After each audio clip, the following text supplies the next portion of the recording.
Okay, so you know how sometimes you're on Hinge and you get this match and you're like, whoa, were they like spying on me? This is like scary accurate. Right. Yeah. So, like, how much do they actually know to make these matches happen? Well, that is what we are diving into today, all about your Hinge privacy. And to be honest, you guys gave us a lot to read this time. Yeah, Hinge really, really wants you to know about this stuff. We've got their whole privacy policy, obviously, but then there's like a whole other one just for California, Oh, yeah. and then even another one for like Washington and Nevada. That's a lot of privacy It's policy. very thorough. I'm not sure I've ever seen a company so excited for people to read their like terms and conditions. Yeah. Like, is this actual commitment to being upfront or just really good marketing? What do you think? It's a good question. I mean, they definitely went for a very specific tone with this, right? It's very like casual, very friendly. They even call themselves your digital wingmate at one point. It's definitely not the usual dry legal language you expect, right? I mean, it makes you wonder if people actually pay more attention when it sounds like this. Or does it, like, make light of some stuff that's actually pretty serious, you know? Yeah, that's a good point. I mean, data security is important. But I will say, putting aside the very unique tone, they did a pretty good job organizing everything. Like, it's all laid out pretty clearly. They tell you who they are, what this whole policy is about, all the data they collect, how they use it, who they share it with. Right, and it's what's actually in those sections behind the friendly language that gets interesting. Yeah. And maybe a little bit concerning depending on how much you care about your privacy. So let's like get into it. What are they actually collecting from us while we're busy looking for love? Yeah. So they're pretty upfront about the basics, at least. Okay, good. Like your account info. So that's stuff like your phone number, your email, your birthday. Got to make sure you're not, too young for this. Right. Or like way too old, right? Exactly. Nobody wants to accidentally end up on a date with someone who's still using their high school photos. Oh, been there. Awkward. But yeah, then there's all the profile stuff. So like the reason you're actually using Hinge. Right. Like all the good stuff, the photos, the prompts, that bio you probably spent way too long on. Exactly. All that carefully crafted information about your hobbies and what you're looking for. Trying to put my best foot forward, digitally speaking. But here's the thing, right? It's not just the stuff you give them directly. It's also how you, like, actually use the app, you know? Oh, so like they're watching my swiping. They know I have a type. They might. Your swiping habits, who you like, who you pass on, even like how long you spend looking at certain profiles. It all gets factored in. No way. So they really are building a profile of what I find attractive. Pretty much. And this isn't just Hinge, to be fair. Most dating apps are tracking user behavior these days. Okay, so I'm not just like uniquely predictable in my swiping then. Probably not. But I mean, it makes sense, right? All that data helps them refine their algorithms, make sure the matches are more personalized. Right, so it's all in the name of finding love, or at least like a good date. Exactly. So then it gets into some of the less obvious data points. Hmm. They even mention, like, tracking your location. Really? Well, only if you give them permission, obviously. Right. Like when you download the app and it asks to use your location. Exactly. Which, let's be real, most of us probably just click yes to without thinking too much about it. Probably true. Yeah. And then there's this whole thing about face geometry data. Face geometry. Okay, now you're just using big words to make me nervous. No, it's actually pretty straightforward. They have this feature, selfie verification, Yeah. where you basically take a selfie and they use facial recognition to make sure you are who you say you are. Oh, right, to avoid those catfish profiles. Exactly. I have to admit, that always felt kind of futuristic to me. Like, I'm handing over my biometric data just to, like, get a date. It's definitely a sign of the times, isn't it? It really is.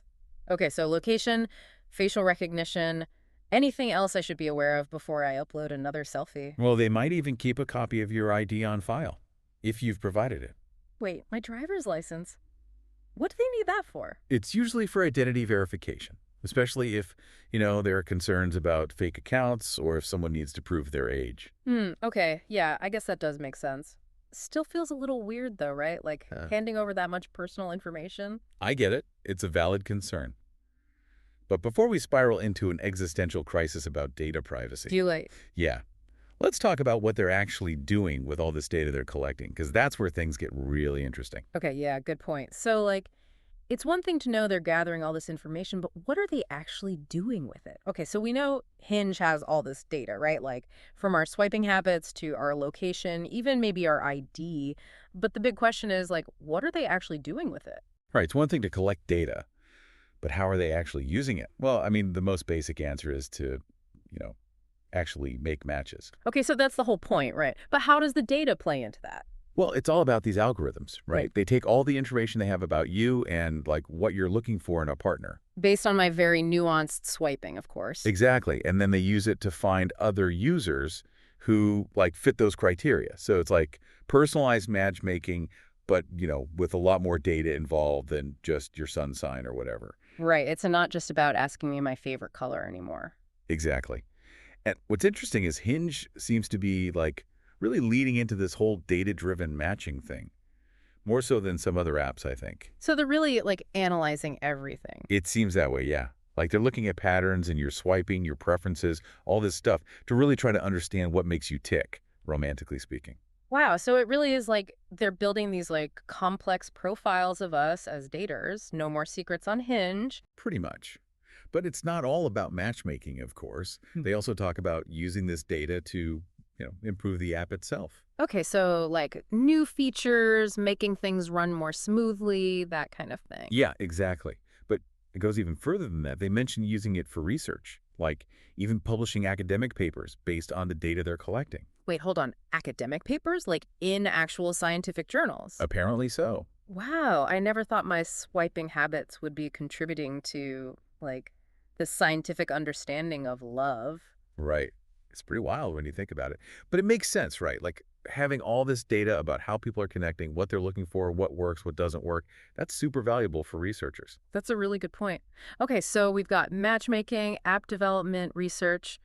Anything else we should know about how they're using our data? Well, they also mentioned safety and security, which, is a big win with any online platform these days. Right, totally. So how does data factor into that? Well, they're using it to verify identities, obviously, Yeah. like with the whole facial recognition thing, Yeah. but also to, like, detect suspicious activity. Mm-hmm. Try to keep the platform free of scammers and bots and all that. Oh, okay. So they're using my data to protect me from, like, the Tinder swindler of Hinge? Basically, yeah. Okay, well, that makes me feel a little bit better about the whole thing. But we can't talk about Hinge without mentioning the whole match group connection, right? Right, exactly, because Hinge isn't just its own standalone thing. They're owned by the Match Group, which, as I'm sure you know, owns a lot of other dating apps. Yeah, like a lot. So does Yeah. that mean, like, my data is being shared across all those apps? That's where it gets a little murky. They say they don't sell your data, which technically under the law might be true, but they do mention sharing it with affiliates, and that includes other companies under the Match Group umbrella. So, like, it's possible my Hinge profile could be informing my experience on Tinder, even if I never, like, explicitly gave them permission to do that? It's definitely something to think about, yeah. It really is. Speaking of thinking about things, what about us Californians? Don't we have that, like, special privacy law, the CCPA? You do, and it gives you a lot more control over your data. Like you can request to see what information a company has collected about you. You can ask them to correct it if it's wrong. You can even have it deleted. Okay, so knowledge is power. Good to know. But if Hinge says they're not selling my data, does the CCPA even apply? That's their argument, yeah. Yeah. Because they're not directly like exchanging your data for money. They're saying it doesn't count as selling under the CCPA. Feels a little bit like a loophole, but okay. It's definitely a gray area. And it Yep. just goes to show how complex this whole data privacy landscape is. It really does. So where does this all leave us? Like, what's the takeaway for our listeners who are, just trying to find love and maybe dodge a few awkward first dates in the digital age? I think the biggest thing is to just be informed, right? Like, know what you're signing up for when you use these apps. And don't be afraid to, like, look into your rights, see what kind of control you have over your data. Well said. Knowledge is power. Yeah. And hey, maybe those Hinge matches are worth a little data mining, right? Who knows? You never know. Maybe your data is what leads you to your soulmate. That's one way to look at it. All right. Well, on that note, that is it for today's deep dive. Thank you for listening. And until next time, stay curious.